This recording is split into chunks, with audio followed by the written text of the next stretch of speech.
like the stars in outer space. Something about you radiates. It feels so nice and it feels so nice. Yeah. Welcome back to the Starlit Success Podcast. I am your host, as always, Jessica Gaines. And if you're here with me today, you are still on this messy middle journey with me. So as you know, the last couple of weeks, we've been talking about the active messiness that I'm in right now with this major relocation from Wisconsin to Florida, uprooting my entire family and starting over somewhere that we've never lived before. And this has brought up a lot of feelings, a lot of lessons. Major changes aren't easy. And I anticipated some struggles, some hardships. I knew when we made the decision to move that we might not have the support of everyone in our family, of everyone in our friend group. And that's why I was a little nervous to tell people right away, because I was afraid of their reaction. I was afraid of letting them down. I didn't want to be the cause of anyone's stress or sadness or anything like that. I think I also put off telling people because once we told people, then it was confirmation for myself that it was actually happening, because I don't want to tell people and then not actually go through with it. So the fact that we're speaking it out loud makes it a lot more real.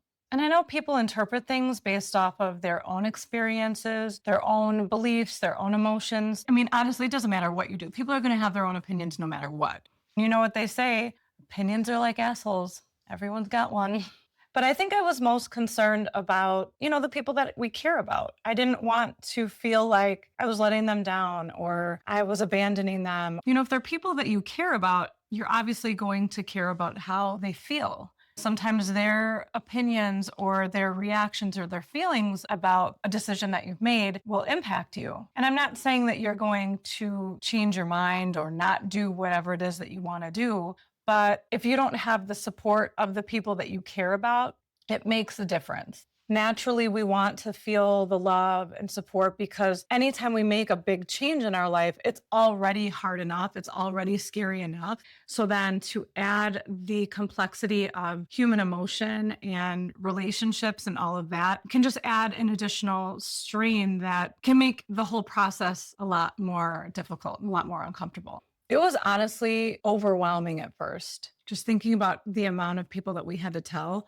During the basketball season, it came up a lot, especially at the end of the season, because Javen's a senior, so people would naturally ask, what are his plans after school? We would tell him he's going to school in Florida, and then it would naturally lead to, oh, aren't you guys going to miss him? Or, oh, that would be a great place to visit.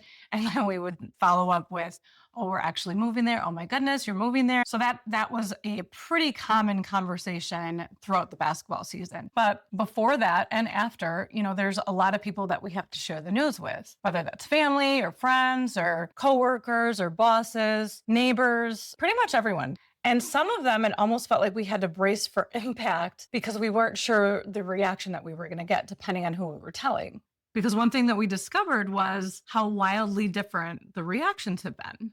And of course, my favorite ones were the ones that were so surprised and so excited for us.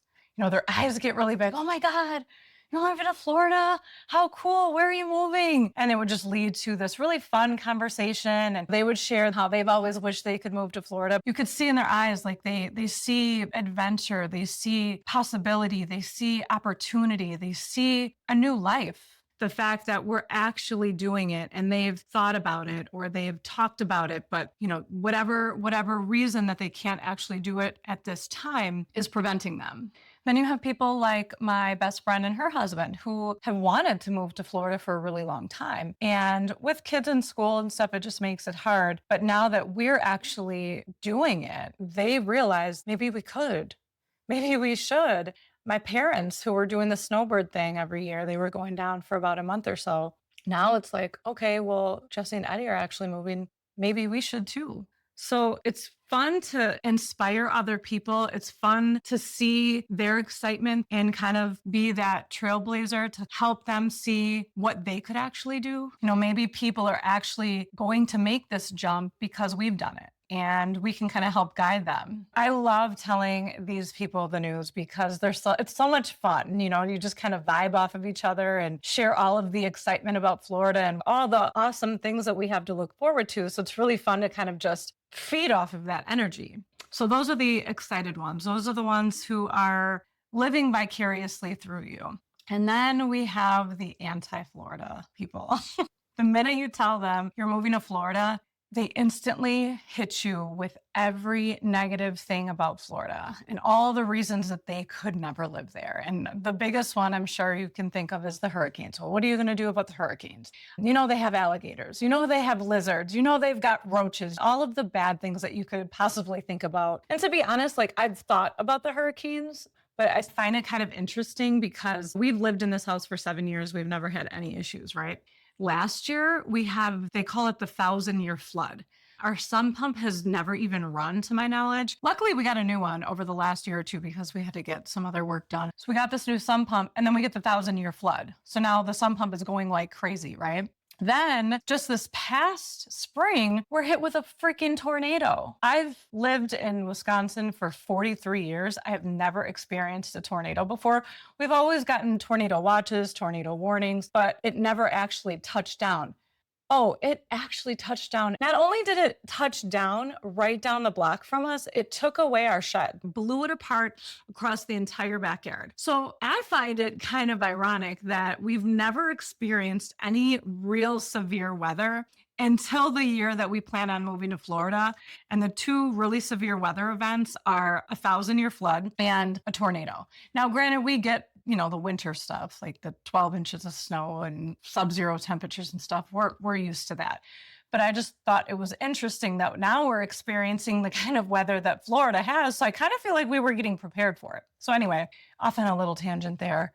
That's what the anti-Florida people are talking about. The weather, the wildlife, all of the things that they would hate, how hot it is. It's so hot. You can't even go to the beach. You're going to be sweating like crazy.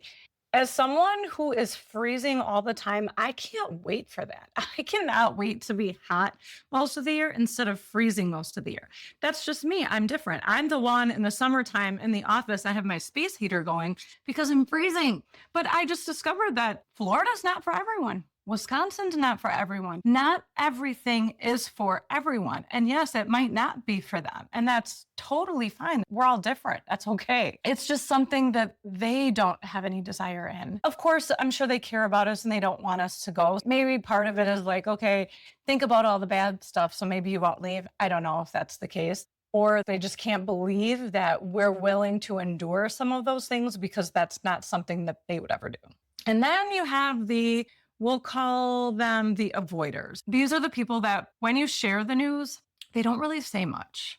They listen, they pay attention, but they don't really respond. They don't respond with any excitement. They don't respond with any fear projections. They don't ask any questions. They look like they're just processing it, which is okay.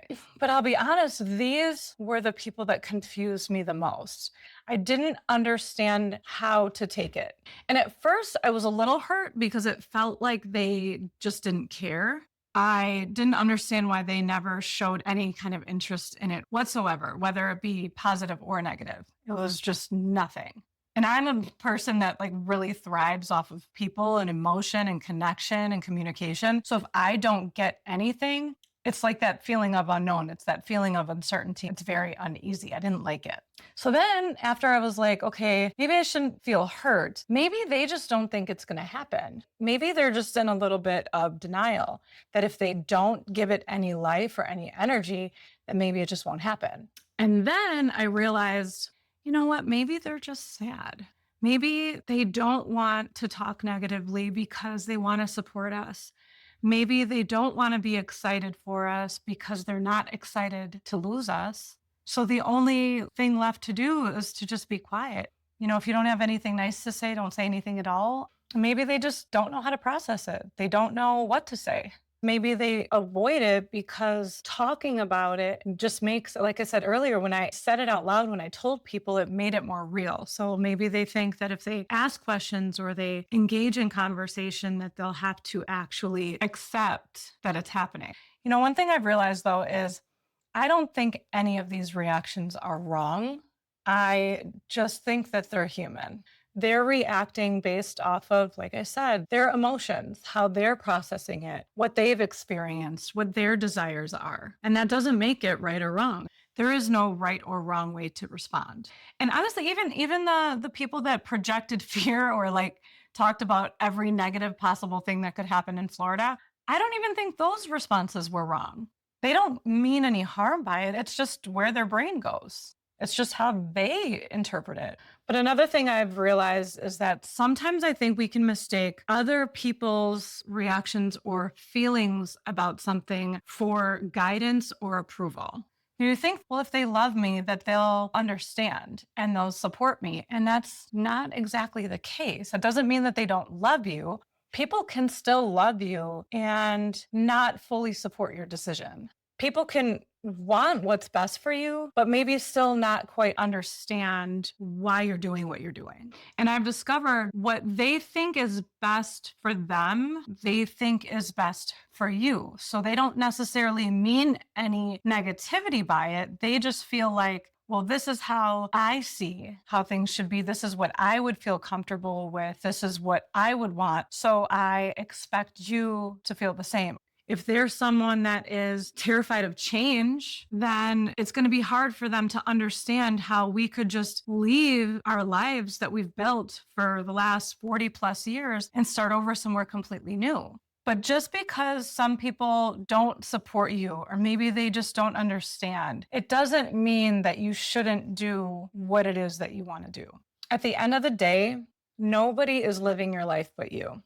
And this was probably the biggest lesson for me. And I can speak to this because I was also on the other side. So my mother-in-law, Eddie's mom, moved a few years ago. And I was the negative person receiving that news when she told me. And even when she told me, it wasn't even like I'm moving. It was more like I'm thinking about moving. And I instantly came back with all of the reasons that she shouldn't. It was like, you don't know anyone there and you're going to leave your grandkids and you're going to miss out on their childhood. And it was like, all of the reasons that I came up with was what I realized later was how it was going to affect me, how I felt about it, how I felt it would affect my family. I thought about how our holiday is going to be now. Who's going to host? She was the one that had all the Christmases and Thanksgivings, and she's an amazing cook. She was the glue. She's the matriarch. So now what do we do? How are our holidays going to look? It was a very selfish reaction, I realize now. But after I was able to process all of those emotions, and I just kind of took a step back and thought about how this move would impact her and how happy she would be by making this move. So why am I over here sitting worried about how it's going to make me feel? I should be focused on how it's going to make her feel and how it's going to improve her life.